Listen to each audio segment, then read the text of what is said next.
Hello, how are you doing? Good. My name is Mr. Warsman. Today we're gonna study vowels. Vowels.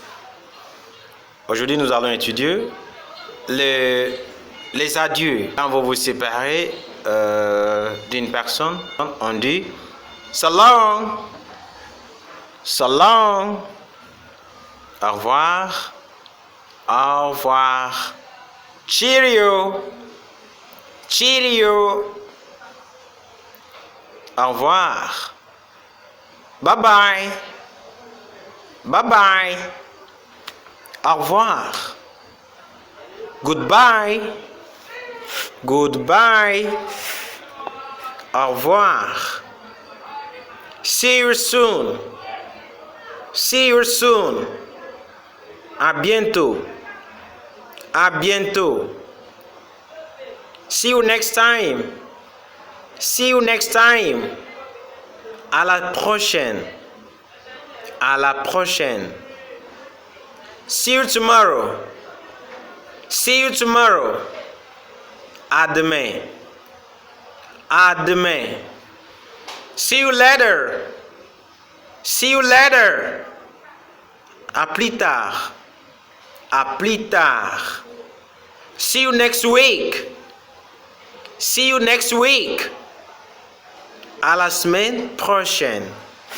Ok? Bien, c'est ça les adieux qu'on utilise en anglais.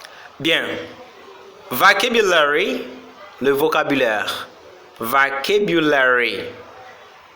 Well, well, c'est bien. Well, bien. So long. To see, c'est le verbe voir. To see, c'est voir. Soon, c'est tôt. Tôt. Next. Next, c'est prochaine ou suivant. Time. Time, c'est saison, en même temps époque, en même temps l'ère. Donc ça donne beaucoup de traductions en anglais. Tomorrow, c'est demain. Later, later. Je prononce bien les T au milieu de deux voyelles. Ça se prononce comme D. Later, later dans l'anglais américain. Ok? Later, c'est plus tard, plus tard. Maintenant, late, late, c'est tard, tard ou tardif ou en retard. Late, you late, tu es en retard, vous êtes en retard. Ok? Week, c'est semaine. Week, c'est traduit semaine. Maintenant, lorsqu'on parle de week-end, week-end, c'est fin de la semaine. C'est ça, week-end. Mais en français, le français aussi a eu ces mots. On a introduit ça aussi en français, donc on utilise toujours week-end comme en anglais. Mais si c'est un mot qui vient de l'anglais, week-end, que nous utilisons des fois en français, week-end, c'est fin de la semaine. Week, c'est semaine. Et end, c'est fin. Donc, week-end, fin de la semaine. OK? Yeah.